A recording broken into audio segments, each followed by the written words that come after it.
Welcome to Whitetail Rendezvous Podcast. This is Bruce Hutchin, host and executive producer.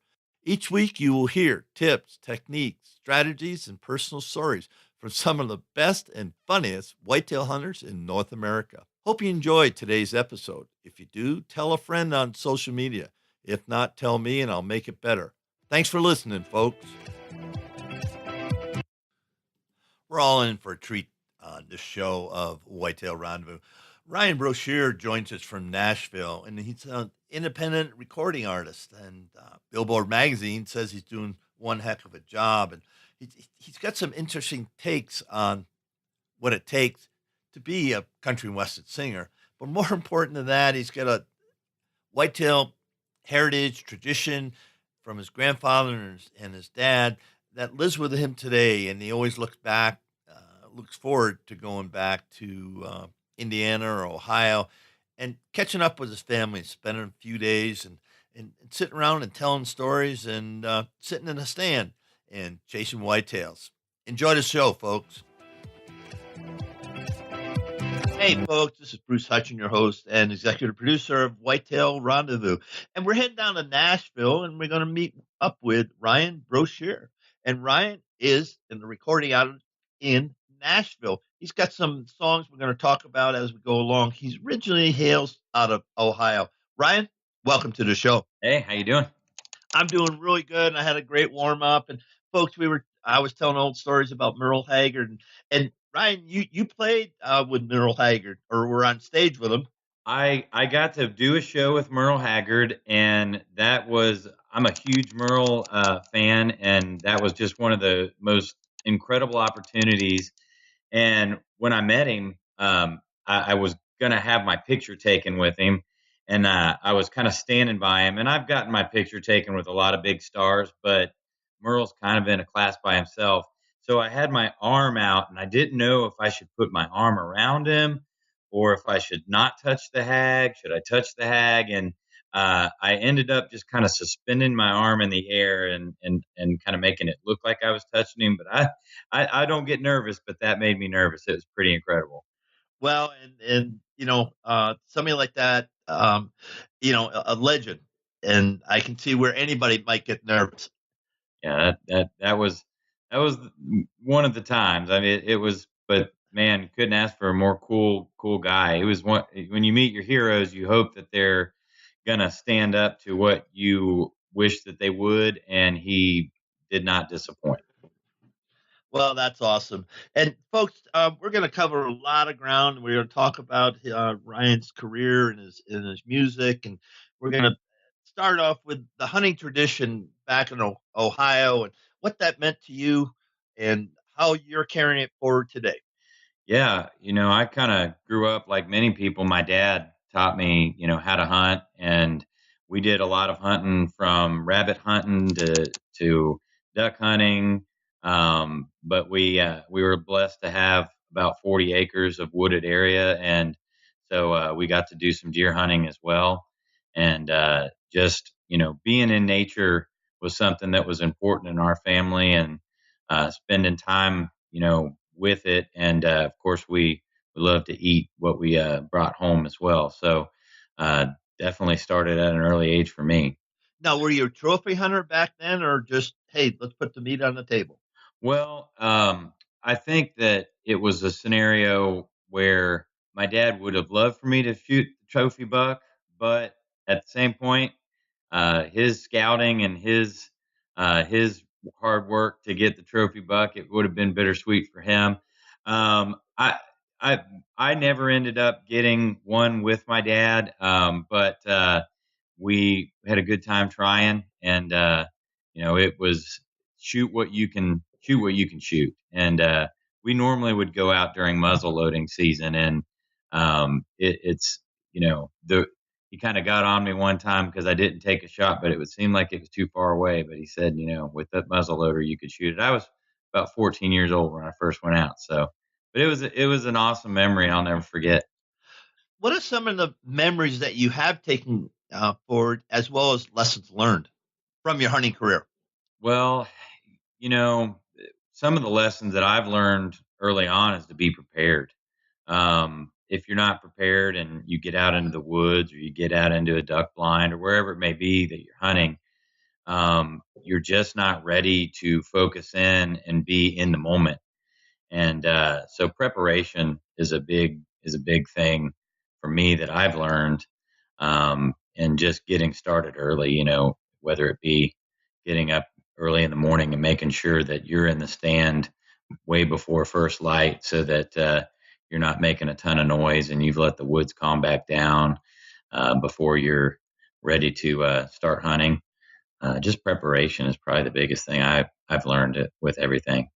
I guess you might say that you can transfer that to the music business because there must be a gazillion things that have to happen before you hit that first chord. Oh my gosh, that's what you really get paid for. Because when you hit the first chord and you start the song, then you're having fun. But you know, getting getting to the place on time. I mean, you're traveling, 4, 5, 600 miles or more in a lot of circumstances, and you have to be, prepared for traffic or backups or breakdowns or whatever life throws at you. You know what happens on your normal daily life, and when you go on a trip. So, just being packed up, when you get out to a show and you forget your cowboy boots, it's not a good thing. And done that fairly recently.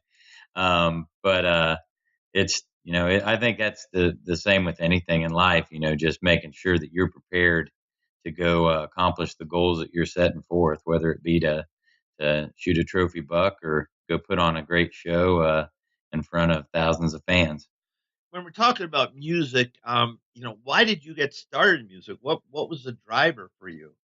Well, for me, it that again started with my family.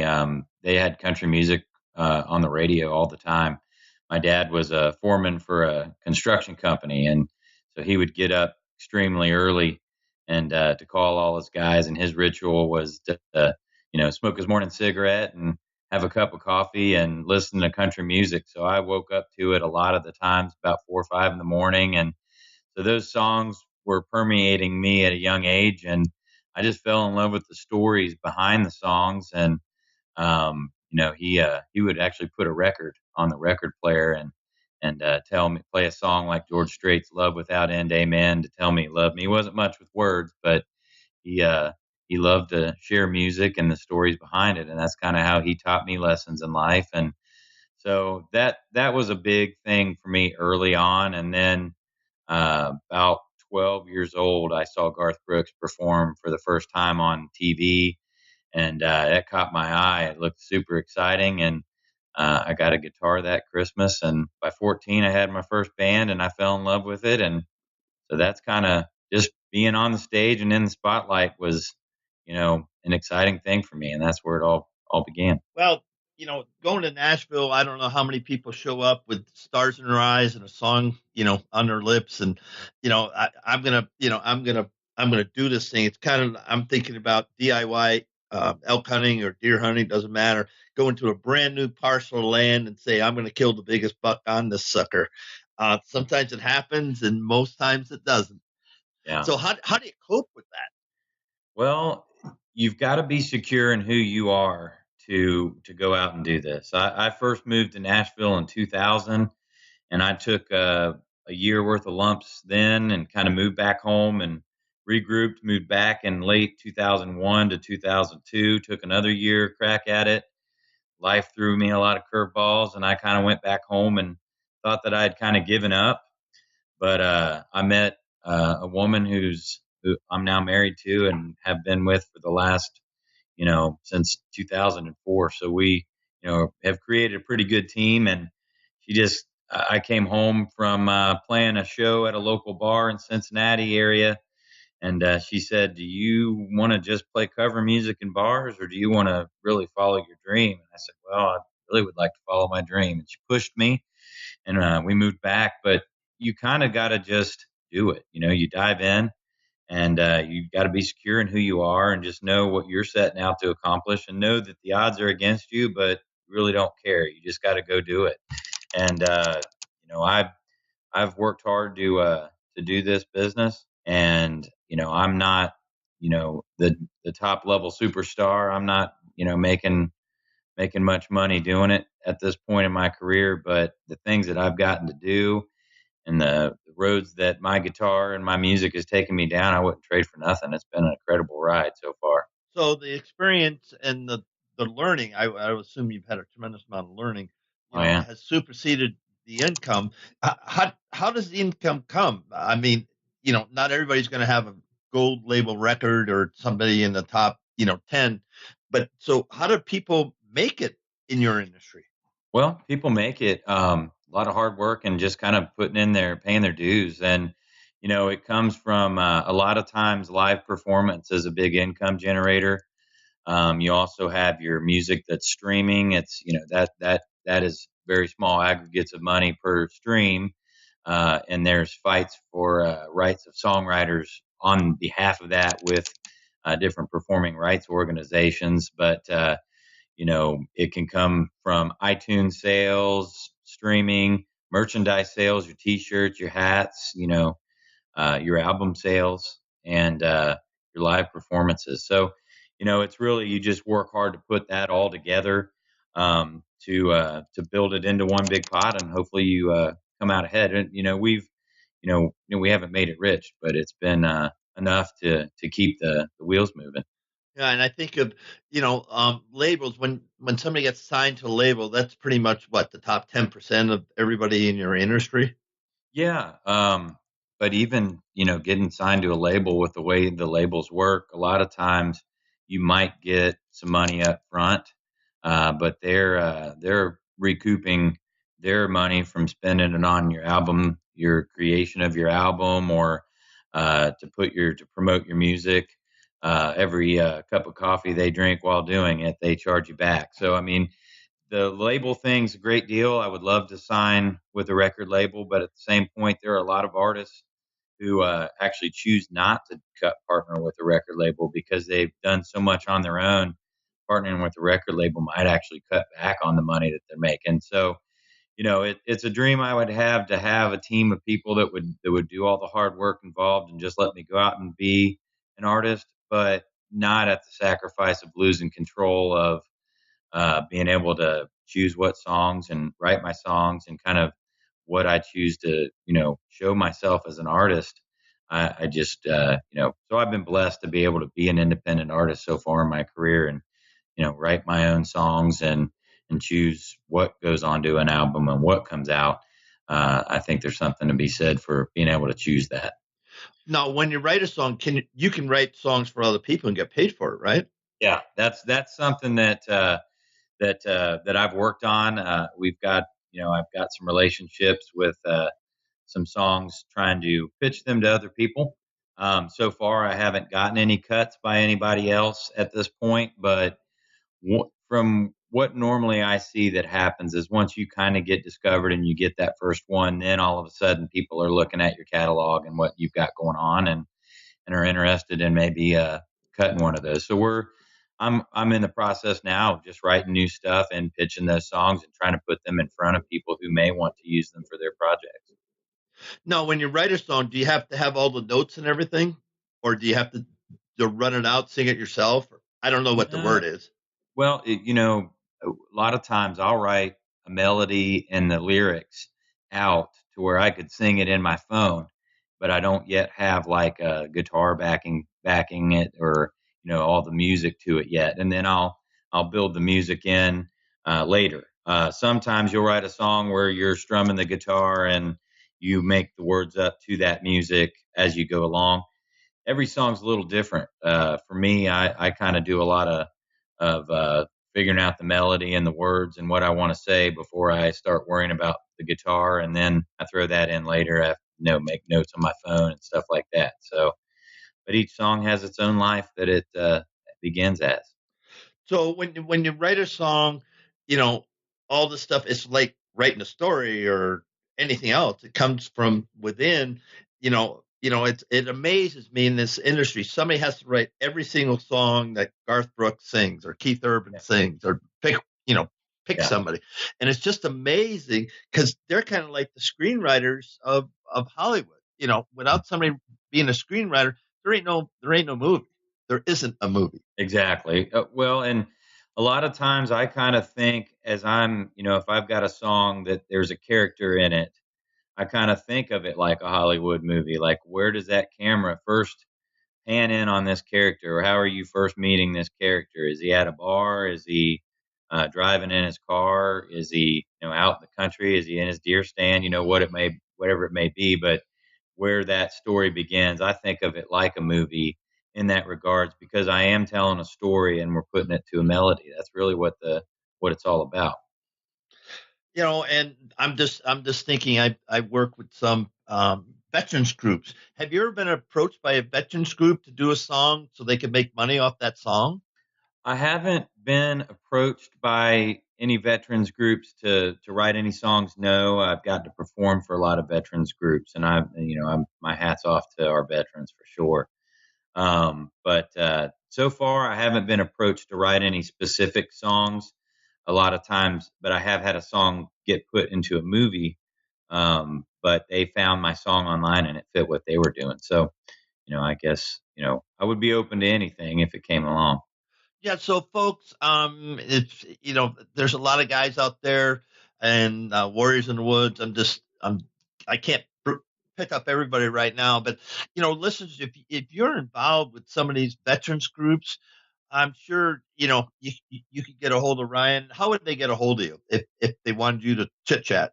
You can reach me through my website, ryanbroshear.com. There's a spot to contact me, but I'm available to be reached on different social media. I'm at Ryan Broshear on Instagram, on Twitter, and on Facebook. All right, so reach out to him because this guy's got it going on, and I like who he is, and I think if one person picks up the phone, then it's going to make his hour on Whitetail Rendezvous beneficial, and he can capitalize. But I think he tells the story well, folks. I've listened to some of his stuff prepping for his show, and he tells a good story, and that's what all these veteran groups that I'm aware of want to do. So, check it out and think about it. Yeah, songs like that. When you get into a song like that, it would be an extreme honor to do. It would definitely to capture that moment and some of the stories of some of the veterans and things like that would be incredible to hear. I know that there's a handful of decent songs out there that have been written from that point of view, but I'd be willing to undertake any challenge and maybe build a relationship with someone along the way. Yeah, it's a huge audience. You and I know that. And millions of dollars are spent supporting all different groups. And so enough on that. If you got an interest, get a hold of Ryan and see where it goes. Simple as that. Absolutely. So let's talk about deer management in the warm up. You said that's one of the things you wanted to talk about, and Yeah. what's that mean to you?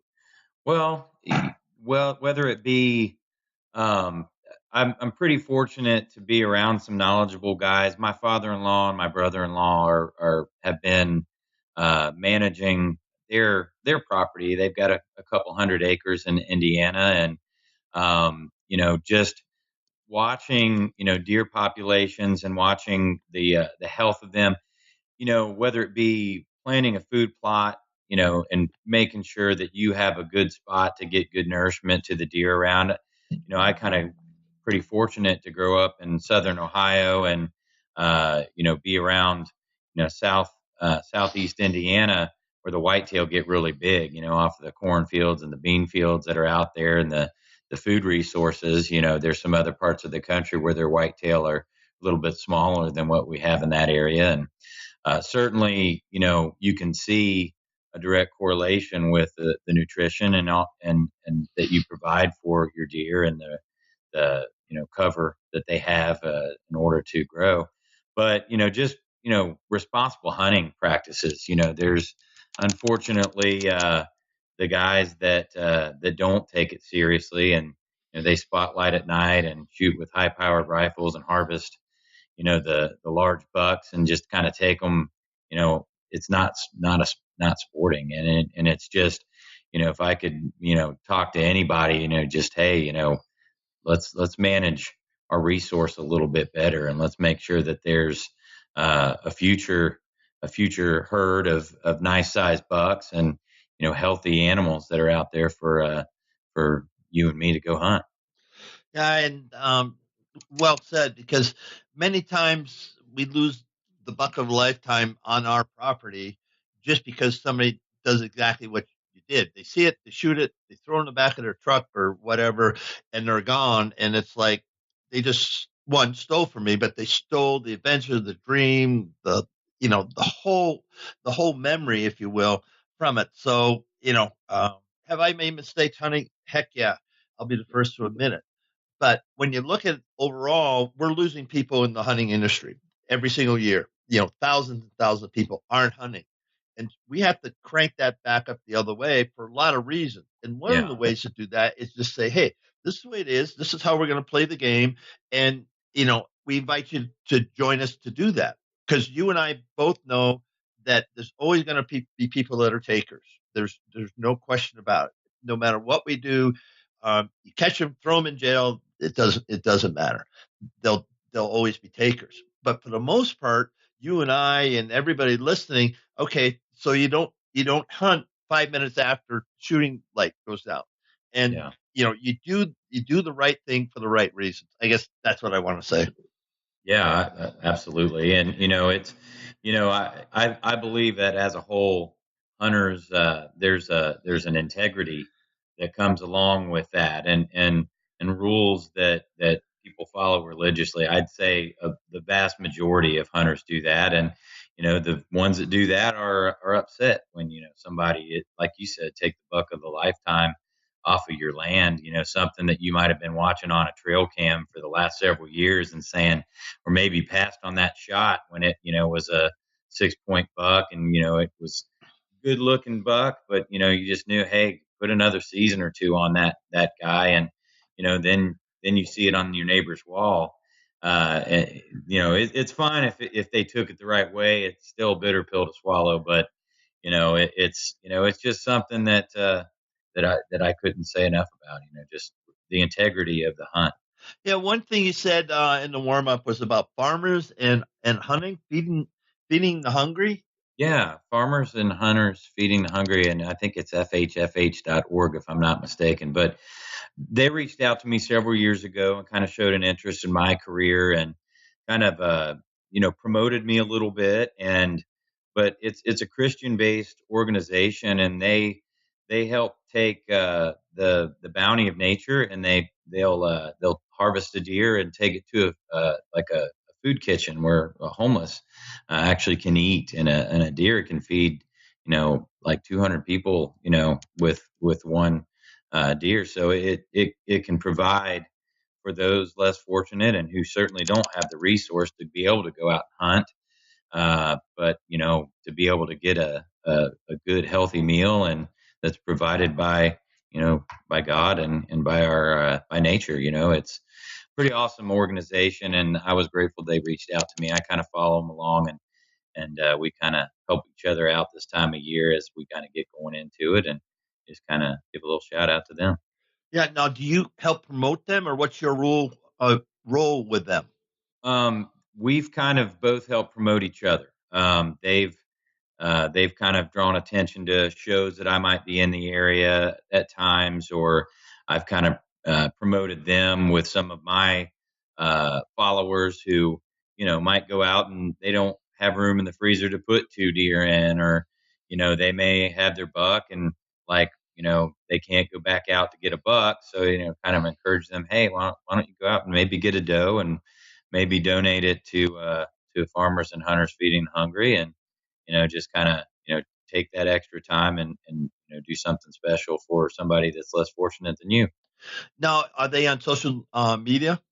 Yeah, they are. I don't have their site in front of me, but I believe it's, if you were to type in farmers and hunters feeding the hungry, I think it's fhfh.org, but they're on Facebook, and their website, and you can, there's hundreds of different butcher shops around that were signed up with them for processing. They'll process it for farmers and hunters and take care of it from there once you kind of donate it. That's great, and it's just another way that listeners that you can help um, people in your area. Because I'll guarantee you, I don't care where you live, there's somebody going hungry to bed Yeah. hungry tonight. I mean, there's no food on the table. Exactly. Yeah, and that's something that I'm fortunate to not know firsthand, but I've seen it up close, and it breaks your heart, that there's people that go to bed hungry or don't know where their next meal is going to come from. So that's a good way to help. So, Ryan, what's next for you in your career? Where's it going? Well, I'm kind of excited. We just came off of a new album. Paint It Red was the last EP I put out, and last summer we were pretty thrilled. I had the opportunity. I spent 17 weeks on Billboard's chart with a single off of that called "Spin Me," and it was an album that we actually crowdfunded. Interestingly enough, my fans raised the money for the recording of the album, and they raised over $21,000 to make it come true. And so we went out and we paid our respects for them, and kind of spent the last couple of years promoting that album. And of course, to be able to spend 17 weeks as an independent artist on Billboard's Country Indicator Chart was a big deal. And music video to that actually went on Great American Country and got a little bit of TV time, so that was cool. So moving forward, I've been writing some new music that I'm anxious to get out. I'm in the early stages of planning for an album for next year.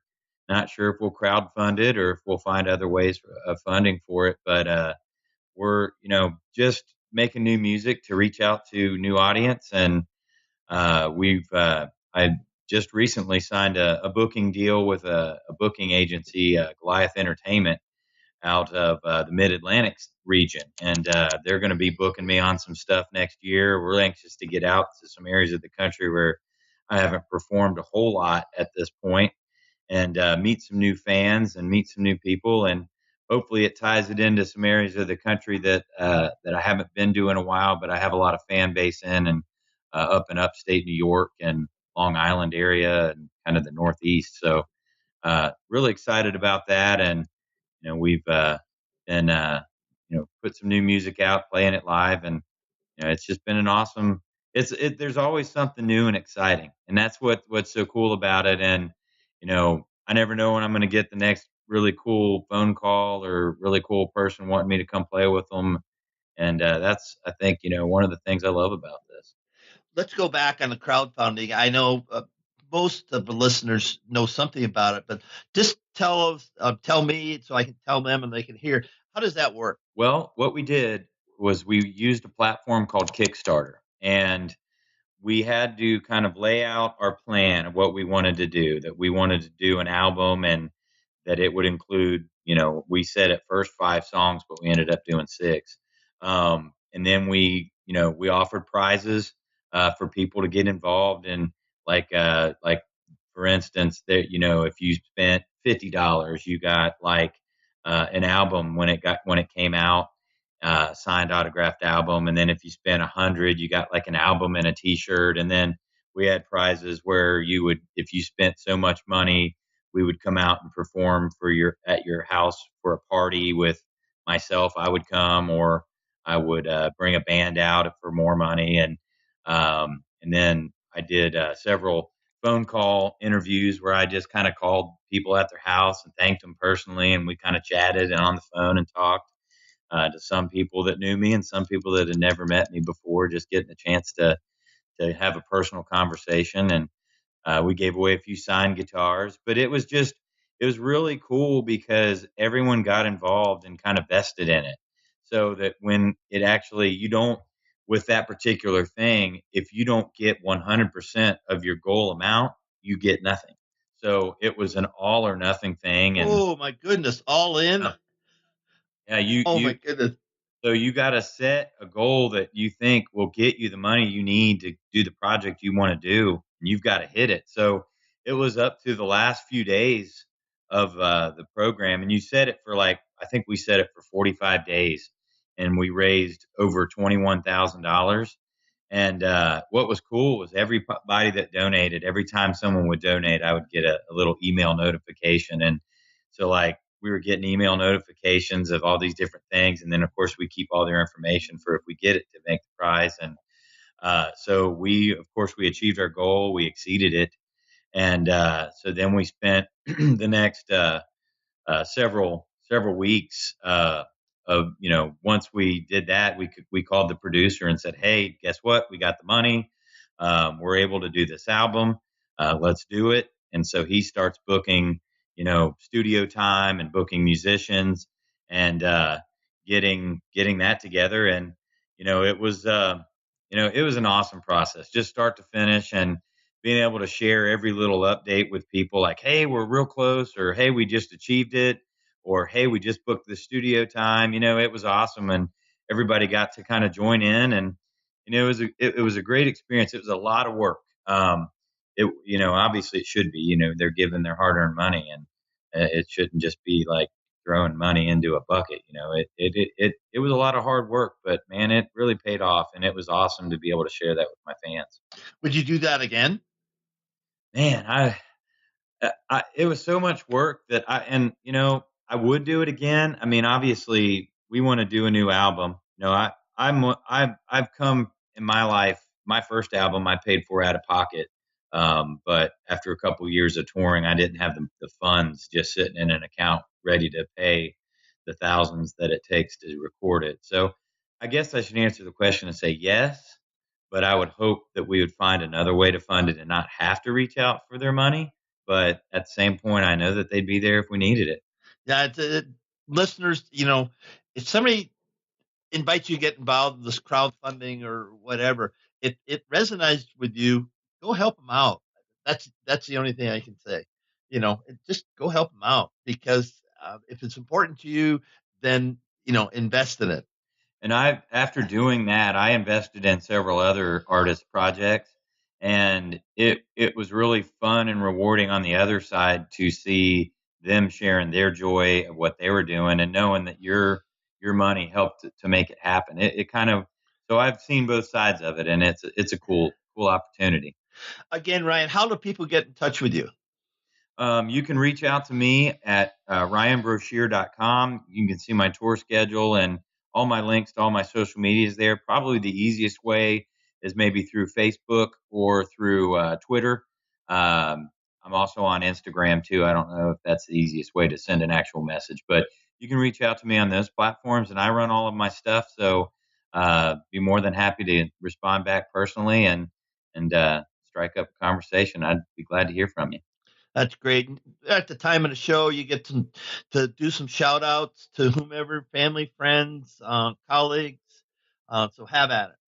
Well, I'll give a shout out to my hunting kind of inspiration and hookup, Big Mike up in Indiana, and my brother-in-law Mike Jr.